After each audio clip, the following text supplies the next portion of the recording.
In this video, we've got a rectangle, a circle, and a line, and we're going to style the line thickness, the border thickness, as well as changing the colors.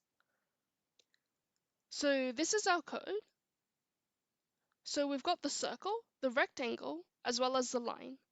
So we're going to start off with the line thickness as well as the border thickness. So we're going to have cdx.linewidth is equal to, and we'll give it a number, let's say 4.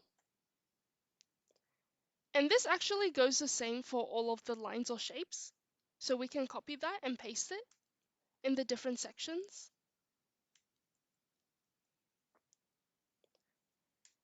And then the next step, if we want to change the line color as well as the border color, so we've got cdx.stroke_style,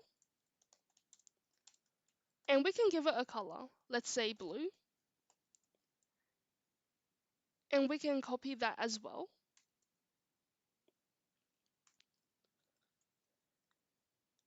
And then the next step is to fill the shape.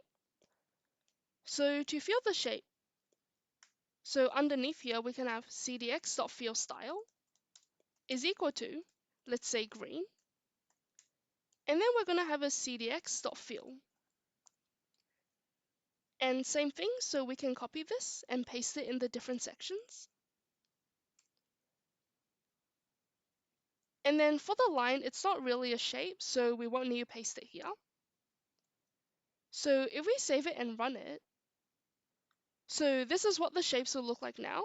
So for the rectangle, circle, and the line, we've changed the line thickness, as well as the border thickness, also the border color, line color, as well as filling the shapes.